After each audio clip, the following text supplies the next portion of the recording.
Assalamualaikum warahmatullahi wabarakatuh.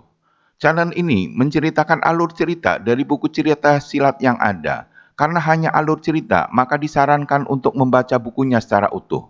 Untuk menambah semangat, saya mengharapkan dukungan pada channel ini dengan cara subscribe, like, comment, and share kepada teman-teman.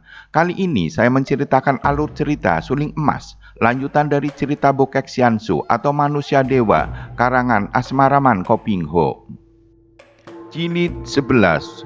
Lucian ragu-ragu untuk keluar melalui pintu depan, melewati antara sekian banyak tokoh Siolim Pai yang tersohor sakti. Kemudian dia teringat akan cerita ayahnya bahwa para Wesyo selain sakti juga adalah pendeta yang tekun dalam agama. Maka ia mengambil keputusan dan muncul keluar dari balik arca dan berjalan dengan langkah tenang, dada dibusungkan menuju keluar. Tentu saja Lucian tidak lepas dari pendengaran para Wesyo yang sedang berdoa. Namun tepat duka perhitungan Lucian, para Wesyo tidak mau menunda sembahyang mereka.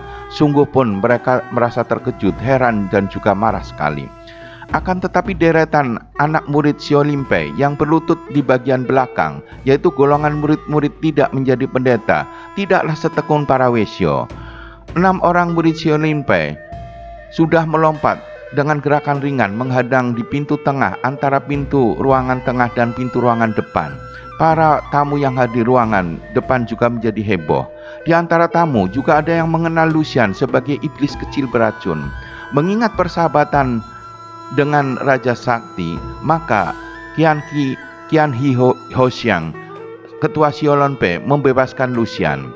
Bersamaan dengan pembebasan Lucian dihadapkan Yap Quan Bi. Yap Quan Bi dinyatakan murtad karena memasukkan wanita pada saat proses sembahyang.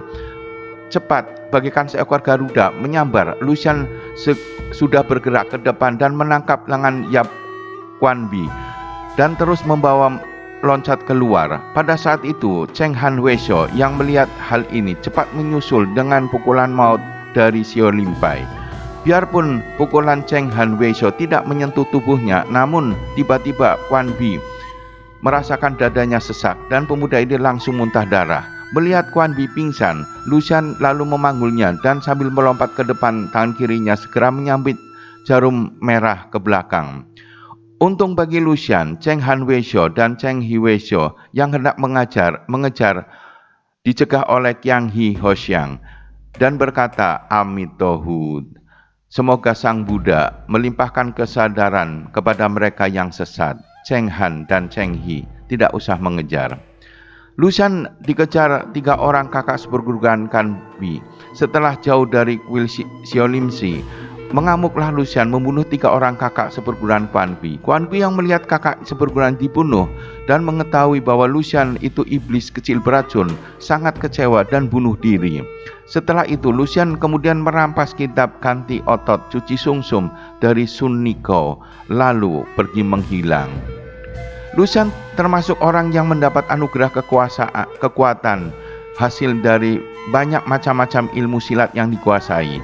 Makin pandai, makin kuatlah dia, makin besar kekuasaannya terhadap orang lain, mentaati kehendaknya. Dia menjadi mabok dan akan kekuatan sendiri, ingin menang sendiri dan tidak peduli akan peri kemanusiaan.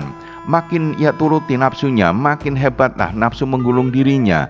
Makin ia turuti kemurkaannya, ia makin tidak puas dan mengendak yang lebih. Sepak terjangnya makin liar menjadi-jadi sehingga beberapa tahun kemudian nama iblis kecil beracun menggemparkan dunia persilatan sebagai seorang tokoh yang ganas, liar, kejam dan ditakuti.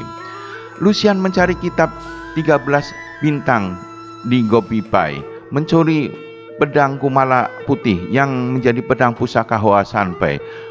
Bukan hanya itu menghebohkan dan dia berbuat di dunia persilatan.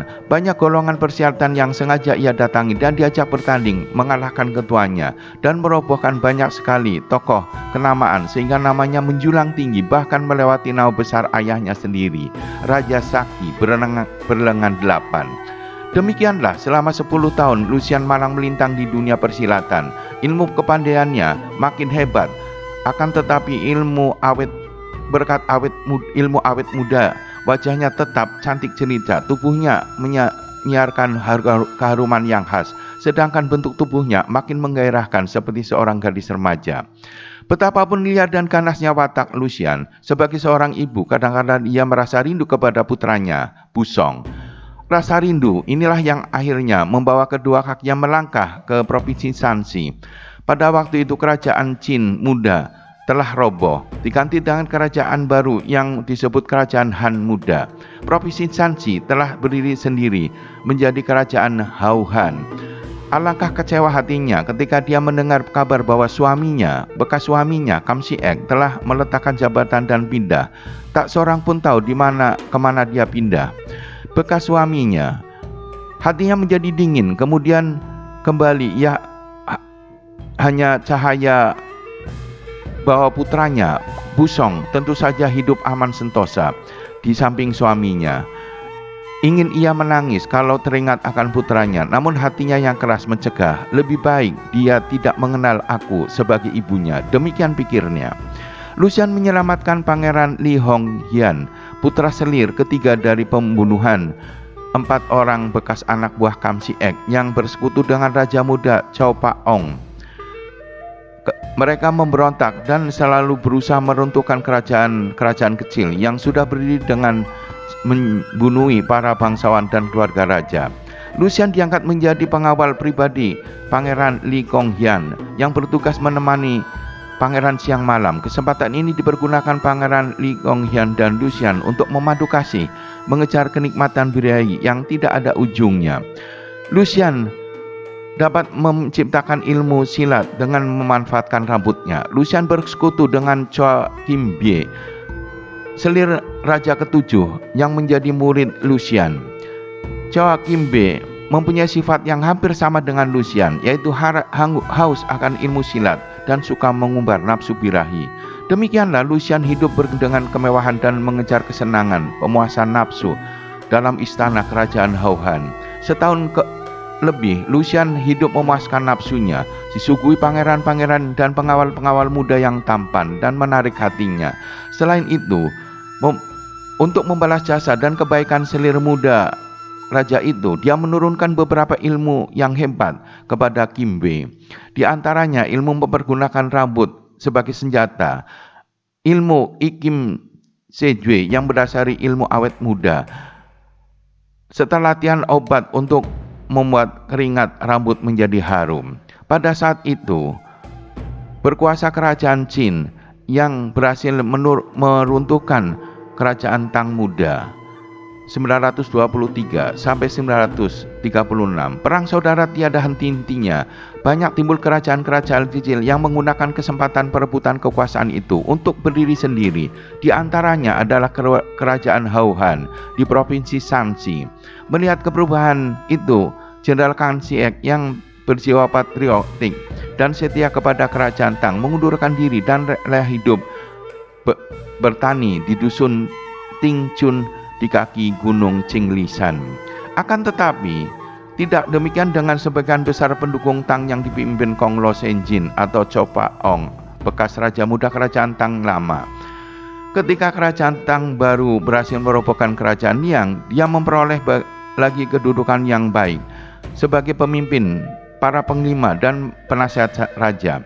Akan tetapi perang saudara yang tak henti-hentinya, Raja Tang baru atau Tang muda yang baru belum lama berdiri roboh kembali dalam waktu 3 tahun saja, dan kedudukannya diganti oleh kerajaan Qing muda 936 sampai 947.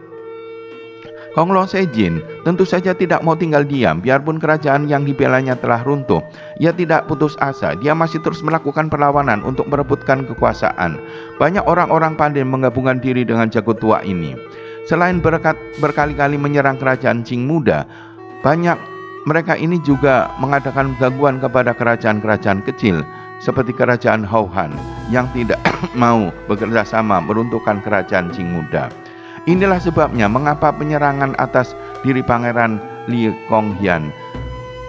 Karena sudah tidak mempunyai pusat kerajaan, maka dukungan Tang ini melakukan gerakan liar, mengacau setiap kerajaan yang tidak mau bekerja sama, dan Karena ancaman-ancaman ini pula, maka Raja Hauhan dan para panglima-panglimanya ketika mendengar adanya seorang wanita sakti yang sebagai kakak misan dan guru selir ketujuh, diam-diam merasa girang dan tidak pernah mengganggu dengan hadirnya Lucian di istana. Keselamatan raja sekeluarga telah terjamin. Hal ini terbukti ketika terjadi penyerbuan di malam hari, 3 bulan setelah Lucian tinggal di istana. Penyerbuan ini dilakukan 3 orang yang amat lihai. Penyerbuan itu membunuh beberapa pengawal dan pelayan istana. Koachim W yang sudah mendapat petunjuk dari Lucian dapat mengalahkan, bahkan semakin terdesak ketika majulah Lucian. Lucian membunuh 3 penyerang dengan ilmu dari kitab-kitab yang dicuri dari Siolim Si, dari Gobi Bai, dan digabung dengan ilmu Bengko dan ilmu peringan tubuh Tan Hui, sehingga ilmu makin luar biasa dan ganas. Raja kerajaan Hauhan ini amat pandai dan cerdik. Dia maklum bahwa kerajaan sudah selalu dimusuhi pihak yang ingin meruntuhkannya. Oleh karena itu, ia perlu memperbaiki para tokoh yang pandai. Dengan ucapan manis dan menyatakan syukur diterima kasih atas bantuan Lucian, dia melihat kenyataan bahwa Lucian adalah kakak angkat selir yang ketujuh dari Raja, dianugerahkan sebagai pelindung dalam istana kepada Lucian dan memberi pembebasan kepada Lucian untuk pergi kemana saja dalam istana tanpa izin lagi. Kehormatan besar ini hanya dimiliki permaisuri dan kepala pengawal. Kemudian dia memberi hadiah kain sutra dan perhiasan kepada Lucian, berkenan mengundurkan diri.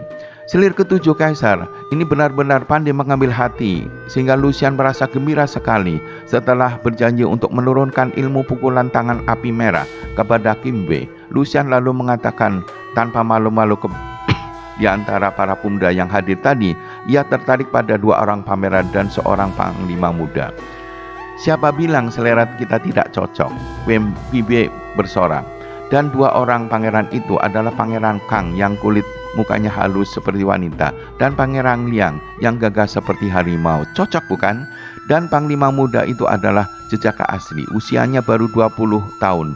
Kuat seperti seekor kuda jantan yang pandai memainkan golok. Ganteng ya. Terutama sekali kumisnya yang tipis dagunya. Dengan lagak genit, Kim Wei memeramkan matanya dan menelan ludah. Cih, genit sekali kamu, Kim Wei. Bagaimana kau hendak atur agar aku dapat berkenalan dengan mereka? Mudah saja. Setelah Cici menjadi pelindung dalam istana ini, maka sudah sewajarnya Cici mengadakan makan-makan, pesta perkenalan untuk aku mengundang mereka dalam pesta. Siapa bilang mereka akan berani menolak? Bersambung ke jilid 12.